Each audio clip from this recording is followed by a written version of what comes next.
all adventure fans, calling all Dick Tracy fans. Stand by. Dick Tracy is on the air.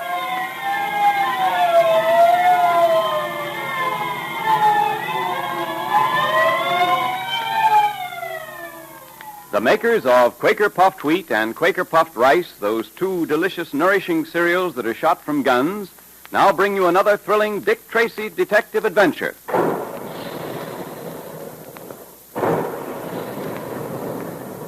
And there go the big guns, reminding us all that puffed wheat and puffed rice actually are shot from guns right in the Quaker plant. Nourishing grains of sun-ripened wheat and rice are loaded into the guns, and then they're exploded to 8 times their normal size. That's what makes puffed wheat and puffed rice so especially easy to digest, so that you get their trigger-fast food energy much more quickly and easily. And that's important if you want to think fast and act fast like Dick Tracy does. And if you're a loyal Dick Tracy fan and friend, check up on the pantry at least twice a week to make sure there's always some puffed wheat or puffed rice there. Look to see at the end of today's program, and if there isn't one of those famous red and blue packages in the pantry now, ask Mother to order some from the grocer's. She's sure to be glad when you remind her of something so specially good for breakfast. And then you and Mother and Dad can join the thousands of happy families who enjoy Quaker Puffed Wheat or Quaker Puffed Rice every day. And be sure you have your pencil and paper ready for today's secret messages. Get them now. When Dick Tracy closed the case involving the Baron and the substratosphere airplane plans, he paid a visit to Scotland Yard, and here the great detective found a new mystery. Dryden Small, the well-known Egyptologist, was returning to America with certain treasures which he had discovered in the ancient tomb of Tutankhamun. Small had reason to believe that someone was trying to kill him, and Tracy was asked to protect him on the voyage to America. Sitting in Small's cabin the first night out, Dick and Pat were startled to see a strange face peering in at their window. Mr. Tracy. What's the matter, Small? What's wrong? Look, there, the window. The man with the yellow face. The what? Dick, great Scott, look. That awful face at the window. It's gone now. Come on, Pat. We've got to find out who it is. Yes, and why was standing through that window? Oh, don't leave me alone. Don't leave me alone. We'll be back in a moment. Here, through this door, Pat. That'll bring us out on deck.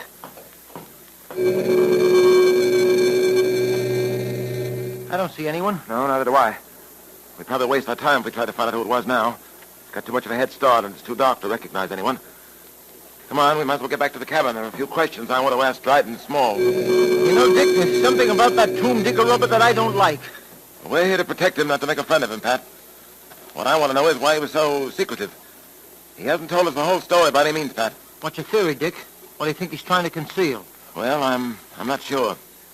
But I think perhaps he stole something from Tutankhamun's tomb, something which might be considered very sacred. And those who consider it so are trying to get it back. That's only a wild guess. Well, it doesn't sound so wild to me.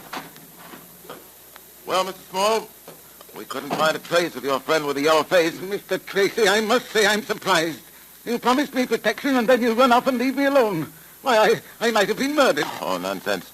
We were nearby. Nothing could have happened to you. I wish you wouldn't treat this so lightly.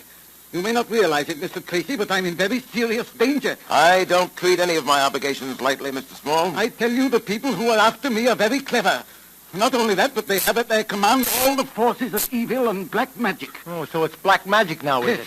black magic and worse, perhaps. A curse has been set on me. I know it. I feel it.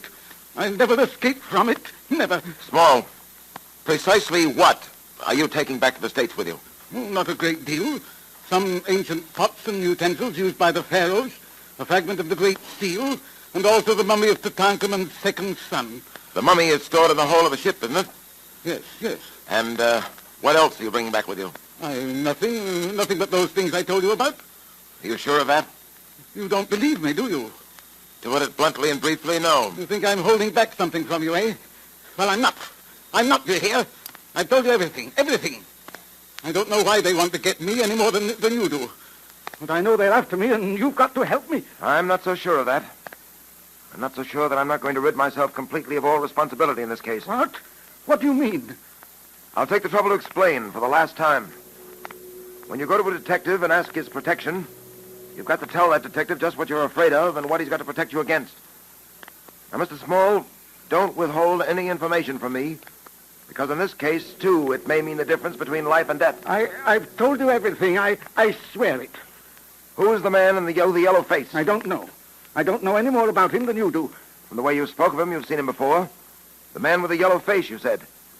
Do you know him, Small? Have you seen him before? Yes, I have. You were right all the time, Dick. He was holding something back. Where did you see him before? Several times in Cairo, and once in London. I don't understand it. I'm not sure I know how to explain it. But it seems I saw him every time I received one of those scarabs. Those scarabs which mean death and destruction for those who receive them. The only time I saw him in London was at the theater. The usher handed me a program as I came in. When I opened it, there, folded in between its leaves, was one of the scarabs. At that very moment, I happened to look up at the boxes, and looking down at me was the man with the yellow face. What else do you know of the man with the yellow face? That's all. I don't believe you, Mr. Small. You know who he is, and you know what he wants. I tell you... Now, let me warn you once again. If anything happens to you, you'll have only yourself to blame. Because when you had the chance, you wouldn't tell us everything you know.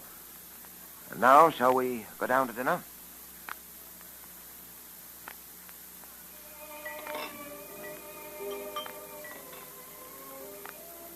Coffee, sir? Oh, yes, please. By the way, Small, do you still carry that pearl-handled pistol? Yes, and I shall never part with it.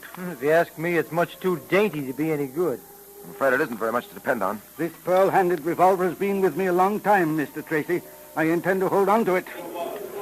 Hello. The lights have gone out. Dynamo must have failed or something. Certainly pitch black in here. Tracy! Tracy! In the name of heaven! Small, where are you? He's struggling with someone. Help, Tracy, help! I can get my hands on whoever it is that... Ah, got him. Give me a hand here, Pat. It's so dark, can't see a thing. I've got hold of someone. Well- Can't see who it is. There go the lights. They're on again. Small. Why, I was holding you all the Well, time. who do you think you were holding? Well, all I could do in the dark was to reach out and grab. My throat, it hurts. Someone tried to choke me. Yes, there are marks in your throat, all right. Grabbing hold of me did one thing anyway. It scared him off. Yes, Small. This time he was scared off. I wonder if I'll always get to you in time. I can't protect you from something that's nameless, you know. Something you won't tell us about. I've told you everything. Now, look here, Small. Tonight, you had an example of what might happen. And apparently you're still unconvinced that telling me everything you know is the only sensible thing to do. Now, for the last time, will you talk up? Well, how about it? I've told you the whole truth. Very well. I've done my duty. I've warned you.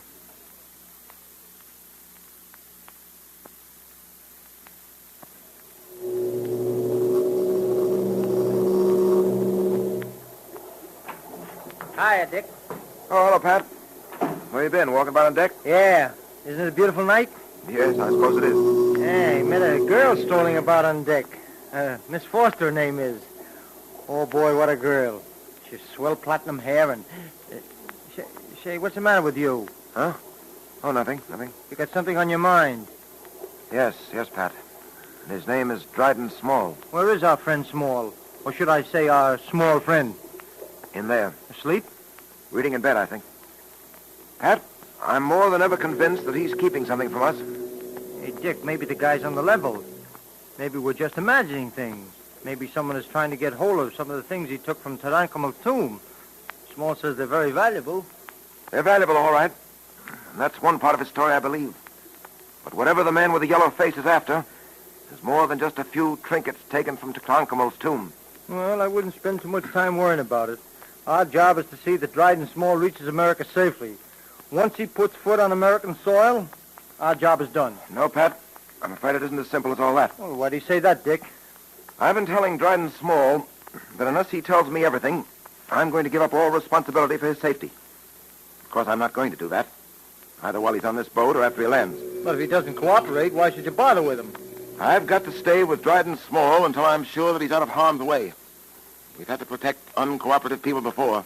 You know, Dick, there's something about this whole business that gives me the creeps. Oh, it's not as bad as all that, Pat. When we were chasing Max Gold or the Baron, we had something we could get our hands on. But what have we got here? Nothing but a face seen at the window. A figure that strikes in the dark. Yeah, Dick, I don't like it. Well, I'm not exactly delighted myself, Pat. But we policemen have to learn one thing. Not to turn away when there's an unpleasant job to do. Doing the things we like to do is simple. Doing the things we don't like to do that proves whether or not we're men, capable of holding down a man-sized job. I guess you're right as usual. And I'm glad you jacked me up. Oh, look, Dick. It's my turn to sit up with Small tonight, but I was thinking that maybe... Yes, Pat? Well, you know, the girl I met on deck, Miss Foster, I said I'd meet her in the ballroom for a few dances at 10:30, and, well, I sort of wondered if... All right, Pat. Go ahead. How will you get back? Thanks, Dick. I won't be very late. Tracy, Yeah? What is it, Small? come into my bedroom one moment. There's something I want to show you. What's the matter with you, man? Come. He sure looks funny to me, Dick. All right, come along, Pat. In here. Look. The wall above my bed. Holy mackerel, Dick. Look. Someone's writing a message on the wall. Look, it's being written right before our eyes. You see it, too? I thought I was going crazy. It's an invisible hand writing something on the wall. I can't escape it, and you can't help me. This thing is too big for us. It's too powerful. Oh, the saints preserve us. Take it easy, you two. Let's see what the invisible hand is writing. There, it's evidently finished. Yes. And look what it is written. Your hour is at hand. Your end is near. The black pearl of Osiris must shine again. Yes. And look, there on the floor. It's another scarab, Tracy. Another scarab.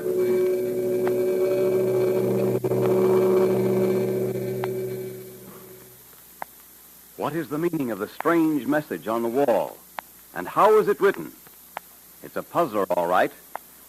But now it's time for the Dick Tracy Secret Service Patrol meeting. The makers of Quaker Puffed Wheat and Quaker Puffed Rice, the specially delicious, nourishing cereals that are shot from guns, invite you to attend. The 19th meeting will now come to order, and today the members of the Dick Tracy Secret Service Patrol congratulate the Boy Scouts of America on their 28th anniversary. Let's all stand at attention, patrol members, as a tribute to that great boys' organization. Boy Scouts of America, we salute you. Fine, Junior. And now, patrol members, have you got a pencil and paper ready for the special secret code message? All right, Junior, let's have the message. Here it is. Prisoner 25-9-3-20-11. 26, 21, 8, 17, 16, 20, 8, 16, 3. 8, 18, 15, 4. Did you get it? I'll repeat it again just to make sure. Ready? It's prisoner 25, 9, 3, 20, 11. 26, 21, 18, 17, 16, 20, 8, 16, 3, 8, 18, 15, 4. Now you can decode that secret message with your Dick Tracy secret code book. And remember what it says, patrol members. It's important.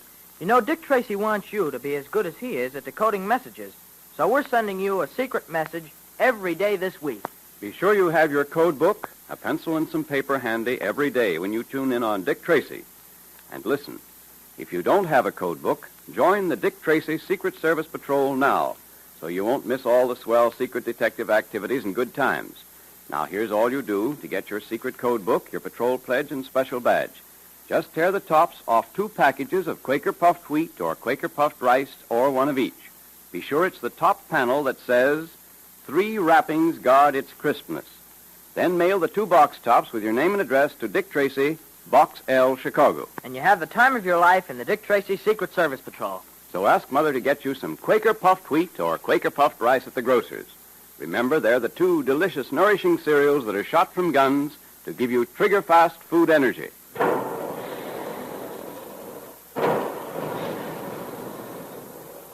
Calling all adventure fans, calling all Dick Tracy fans. Stand by for another exciting Dick Tracy adventure tomorrow at this same time. That is all.